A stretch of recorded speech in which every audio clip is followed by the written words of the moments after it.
চিকেনের স্টাফিং দিয়ে তো ব্রেড বানানোই যায়, কিন্তু ভাবলাম আজ যদি কাজটা একটু সহজ করি, স্টাফিং বানানোর পিছনে সময় নষ্ট না করে যদি সসেজের স্টাফিং দিয়েই ব্রেডটা বানাই তাহলে কেমন হয়। নমস্কার, আমি সুতপা, দি গুড কুক টেলস এর পক্ষ থেকে আজ সসেজের স্টাফিং দিয়ে ব্রেড বানিয়ে দেখাবো। ব্রেড বানানোর জন্য প্রথমে একটা পাত্রে নেব 1 কাপ ময়দা, 1 চামচ তেল, হাফ চামচ নুন, 1 চামচ চিনি আর 1.5 চামচ মতো ইস্ট।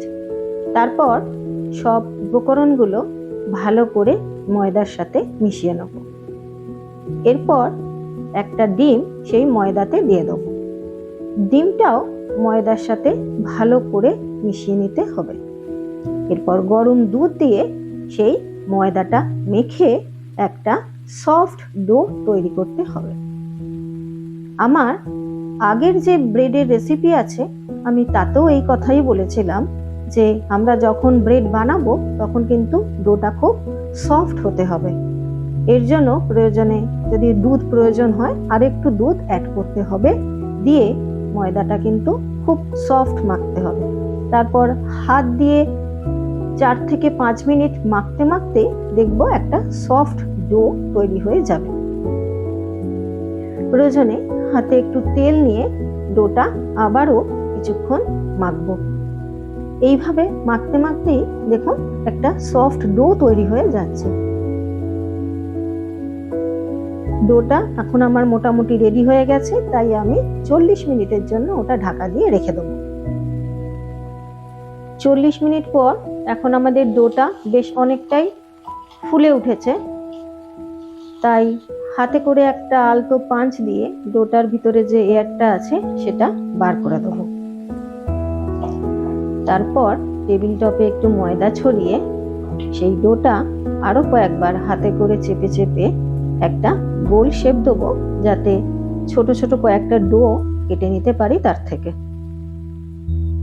এরপর ছোট ছোট ডো গুলো হাতের তালুতে রেখে ভালো করে ঘুরিয়ে ঘুরিয়ে একটা গোল শেপ দিতে হবে। তারপর সবগুলো ওইভাবে গোল শেপ দিয়ে একটা পাত্রে রেখে ঢাকা দিয়ে দেবো। এরপর একটা ডো নিয়ে টেবিল টপে একটু ময়দা ছড়িয়ে ডোটা গোল করে কিছুটা বেলে নেব।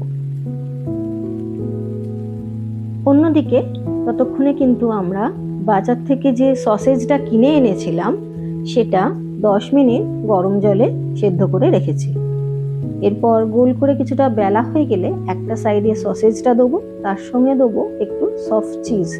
তারপর সেটা রোল করে নেব আর অপর দিকেও কয়েকটা বাঁকা করে কাট লাগিয়ে নেব।